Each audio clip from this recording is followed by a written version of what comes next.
Hello friends, मेरा नाम है कमल और आप देख रहे हैं अपना favourite YouTube channel the CSC competitor. जहां आज हम बात करने वाले हैं जीएस पेपर 3 की।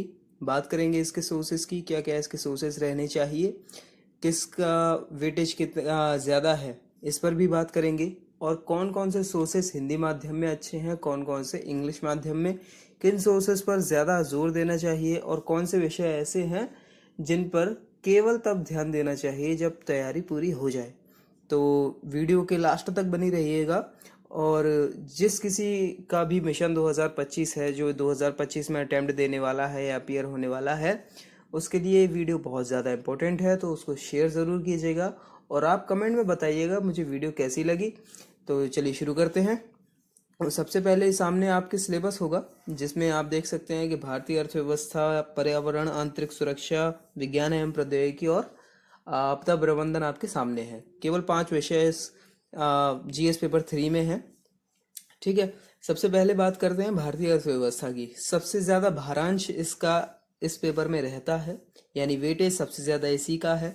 बहुत ज़्यादा कॉन्सेप्चुअल सब्जेक्ट है, बहुत ज़्यादा आपको डेटाज भी इकट्ठे करने पड़ते हैं इसके लिए। जैसे इकोनॉमिक सर्वे आपको पढ़ना पड़ता है, बजट आपको पढ़ना पड़ता है, हर साल का एक डायनेमिक सब्जेक्ट है, करंट से डेली इसे अपडेट करना पड़ता है।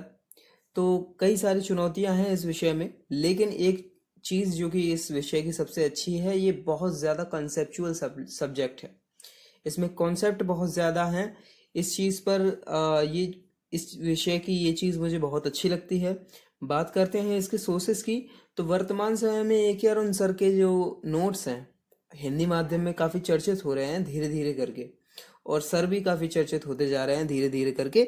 उनसे पहले जिनका दबदबा था वो हैं रामेश्वर सर। उनके प्री प्लस मेंस के नोट्स जो अलग अलग सर बनवाते हैं, वो बहुत ज़्यादा चर्चित थे। और उनसे भी ज़्यादा चर्चित रमेश सिंह की किताब और संजीव वर्मा सर की किताब रही हैं। फिर उनके बाद इस समय वर्तमान में नितिन संघानिया सर की किताब भी मार्केट में आ चुकी है। सामने आप देख ही पा रहे होंगे, एक एक करके फ़ोटो आ रहे होंगे सभी के। और उसके बाद पीडब्ल्यू इस समय आ चुका है, और स्टडी आईक्यू आ चुका है, दृष्टि आ चुका है, विज़न के नोट्स हैं। और अब बात करते हैं इसको, अगर किसी का करंट अफेयर साल भर में तैयार नहीं हो पाया है तो कैसे तैयार करेंगे। तो आप देख पा रहे होंगे पीटी 365 और मेंस 365, आप इनसे इसको कवर कर सकते हैं। पूरा कवर हो जाएगा इस चीज़ का मैं दावा नहीं कर सकता, लेकिन हाँ, कम टाइम एफर्ट एनर्जी लगाकर आप इसे उतना तो कवर कर ही सकते हैं कि आपके प्रश्न ना छूटे। ठीक है, अगला बात करते हैं हम पर्यावरण पर। पर्यावरण को भूगोल से जोड़कर पढ़ा जाता है, ये भी काफ़ी कंसेप्चुअल सब्जेक्ट है। जीएस पेपर 3 में अर्थव्यवस्था के बाद सबसे ज़्यादा भारांश या वेटेज इसी का है। ये भी एक डायनेमिक सब्जेक्ट है। और मैं एक सलाह इसमें अलग से दूंगा इस चीज़ की, कि आप इसमें कलर बुक खरीदने की कोशिश करें। अगर आप कोई बुक खरीदते भी हैं तो आप कलर्ड बुक खरीदें। उसका रीज़न क्या है, अभी मानकर चलिए पोलर वियर का, आपको कुछ लोगों की विजुअल मेमोरी होती है जो कि फ़ोटो देखकर काफ़ी अच्छी तरीके से ऑब्जर्व कर सकते हैं, याद कर सकते हैं।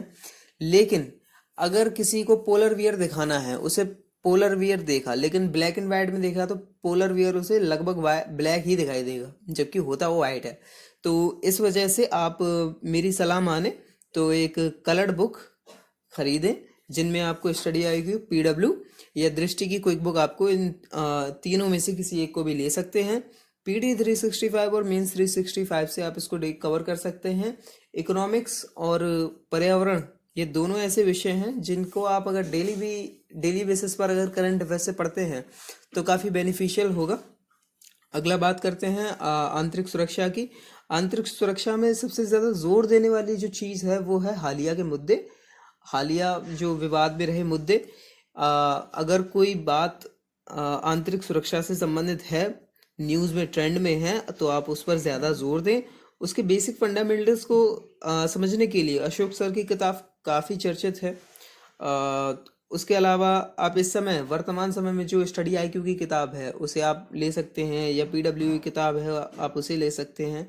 याद रखिएगा ये भी एक डायनेमिक सब्जेक्ट है, इसको करंट से रिलेट करके पढ़ना है। इसके लिए भी न्यूज़पेपर पढ़ना ज़रूरी है, आर्टिकल्स पढ़ना ज़रूरी है। और अब बात करते हैं विज्ञान एवं प्रौद्योगिकी की।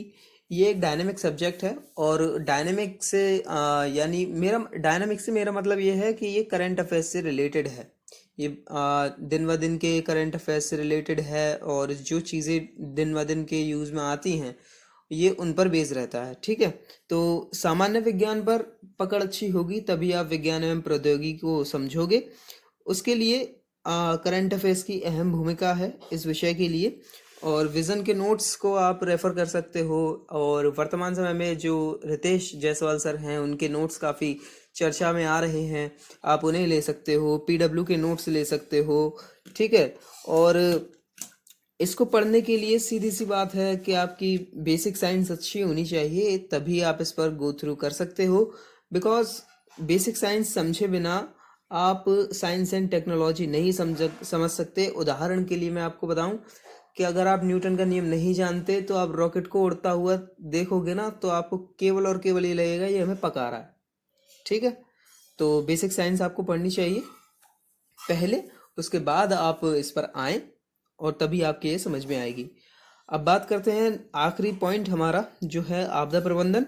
आपदा प्रबंधन को भूगोल और पर्यावरण इन दोनों से ही लिंक करके पढ़ा जाता है। ठीक है, सजेशन यही दूंगा, कलर्ड बुक लें। छोटा विषय है लेकिन करंट अफेयर डेली पढ़ें। ठीक है, ये सब्जेक्ट्स रहे जीएस पेपर 3 के। जीएस पेपर 4 के लिए वीडियो आएगी। हिंदी लिटरेचर ऑप्शनल के जो नोट्स हैं उनकी वीडियो आने वाली है। पॉलिटी के नोट्स की वीडियो आएगी। भारतीय समाज और सामाजिक न्याय की एक किताब जो कि स्टडी आईक्यू की तरफ से आई हुई है, उसकी वीडियो आएगी। चैनल को सब्सक्राइब करके रखिएगा। बताइएगा मुझे कि मैंने इस वीडियो में किन सोर्सेस को प्रायोरिटी नहीं दी, ये मुझे बताइएगा। और क्या लगता है आपको कि वीडियोस में क्या कमी रह रही है, उसे मुझे कमेंट में बताइएगा। आपकी सलाह को मैं कोशिश करूँगा हर वीडियो में इम्प्रूवमेंट लाने की, और आपकी सलाह पर ही मैं काम करूँगा। मेरे लिए आप राष्ट्रपति नहीं हो, जो कि आप मेरे लिए प्रधानमंत्री हो। मैं आपके लिए काम करूँगा, आपकी सलाह से काम करूँगा, और शेयर करें दूसरों के साथ। ठीक, and thanks for watching this video.